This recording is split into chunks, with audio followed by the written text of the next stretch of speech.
વાવ-થરાદના ડીમામાંથી નીકળેલ કોંગ્રેસની જનાક્રોશ યાત્રા ધાનેરા ખાતે પહોંચી। ખેડૂતોને થયેલા અન્યાય અને સંપૂર્ણ દેવા માફીની માંગ સાથે યોજાયેલી આ જનાક્રોશ રેલી ધાનેરા પહોંચી છે। કોંગ્રેસ પ્રદેશ પ્રમુખ અમિત ચાવડા, સાંસદ ગેનીબેન ઠાકોર સહિત કોંગ્રેસના ધારાસભ્ય અને પૂર્વ ધારાસભ્ય સહિત મોટી સંખ્યામાં ખેડૂતો પણ ઉપસ્થિત રહ્યા। ધાનેરામાં ટ્રેક્ટર રેલીનું આયોજન કરવામાં આવ્યું હતું, જેમાં ધાનેરાના અલગ-અલગ વિસ્તારના લોકો પણ જોડાયા અને અલગ-અલગ વિસ્તારમાં આ યાત્રા પણ ફરી છે।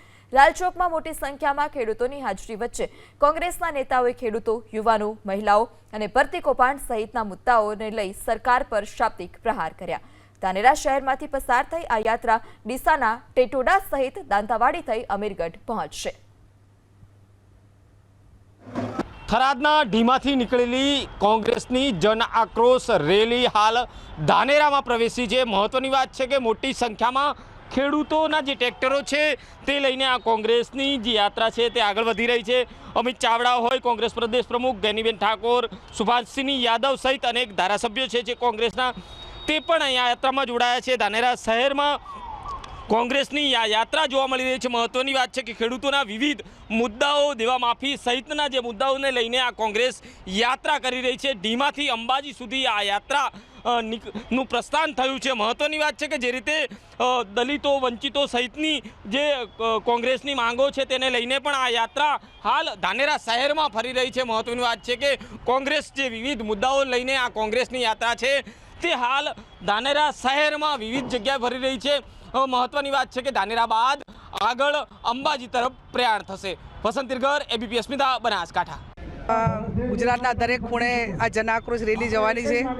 એના મુખ્ય મુદ્દાઓ હોય છે કે અત્યારે કોઈ ચૂંટણી નથી, પણ સમગ્ર ગુજરાતનો ખેડૂત એ દેવાના ડુંગર નીચે દટાયેલો છે। કેટલાક વિસ્તારોમાં સિંચાઈનું પાણી નથી। સમગ્ર રાજ્યની અંદર ક્યાંક ને ક્યાંક યુરિયા ખાતર જે સમયસર મળવું જોઈએ એ પણ ખેડૂતોને મળતું નથી।